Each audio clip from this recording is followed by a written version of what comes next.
Welcome to another biblically based look into today's news from Christian Voice New Zealand. Now here's Mike Bain. Sunday was a day of two halves for me. One was black, the other not so. When someone in government starts to tell me I should have nothing to fear, it's usually a good time to start questioning the narrative. On Television 1 on Sunday, as it's billed, New Zealand's leading current affairs program Q&A recently featured an interview with the Minister of Māori Affairs, Willie Jackson. Now, many times during the discussion, I think that's a polite way to call it, Jackson claimed that no one should be in fear of co-governance. But if there's one thing I've learned over the past 5 years since this Labour Party has been in power is trust nothing they say. After all, the record on honesty has been so fluid, to say the least. We can recall Jackson's boss, Jacinda Ardern, being very definite that the unvaxxed would not be treated differently, and within a blink of an eye, they soon became the river of filth, ostracised, alienated and segregated. But it was what it was. But back to Jackson and his claims about co-governance. We've already had many examples of how co-governance in this country can work, but we also have examples where it doesn't. Jackson, like all from the government, wants us to believe democracy has now changed. It used to be one person, one vote. But his new version of democracy is a consensus-type democracy. The first past post winner takes all days are gone, apparently. However, when you look at the proposals of He Puapua, the government is looking to implement by stealth is anything but consensus. Jackson kept telling viewers they should not be concerned, they've nothing to fear. But when pressed about what co-governance looks like, he was unable or didn't know how to explain it to allay the fear of New Zealanders. Jackson's appearance on this program was just one of two interviews which were cringeworthy.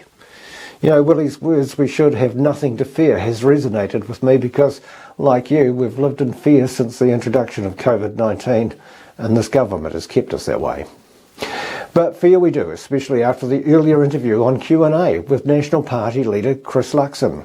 Following the interview, where Luxon was asked to defend statements criticising the government's lack of financial discipline and lack of accountability, interviewer Jack Tame asked Luxon to give details of misspending by the Labour government. Well, Luxon rolled out a few, only to be scoffed at by interviewer Jack Tame, and told that the amounts he was talking about, we're talking millions and billions, were inconsequential. And Luxon went on. He was ridiculed by Tame. Luxon comes from a background of commerce, but you don't have to be an economist to know that if you don't worry about the small amounts going out the door, suddenly you're left with nothing.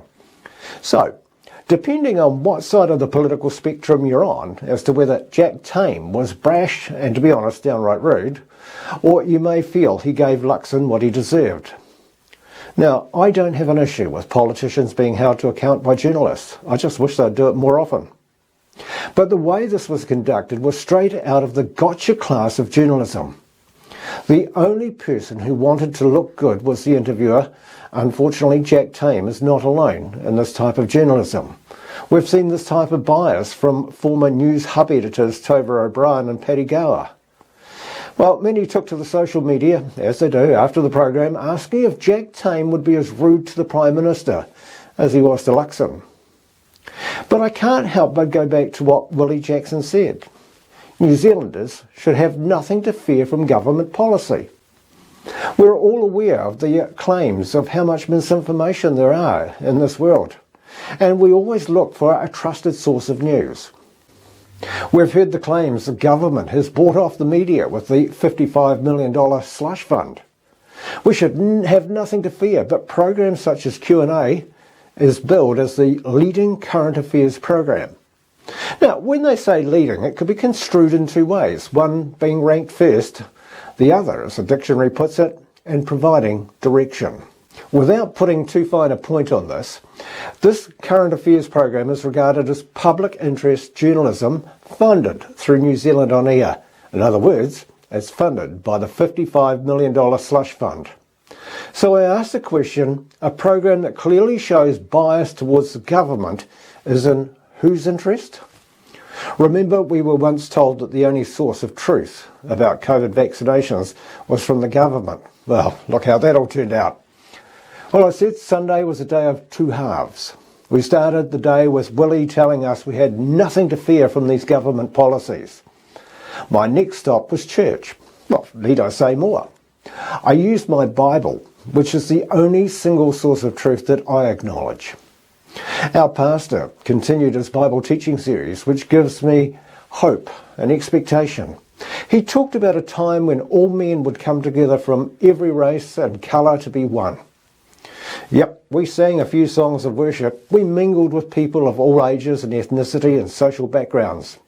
This is my future, one which does not see race, won't see separatism, and above all, as one that I can trust and have no need to fear. You know, when Jesus returns to this earth, there'll be no more fighting over leadership, no more fighting over governance, or even who owns what.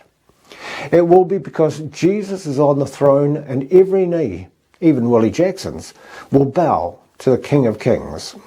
Thank you for watching. Help us to spread this message by sharing it within your own network. If you want to see more messages like this one, simply hit the subscribe button. For more information about our work, or if you're moved to donate the price of a cup of coffee, jump online to our website, christianvoicenewzealand.com.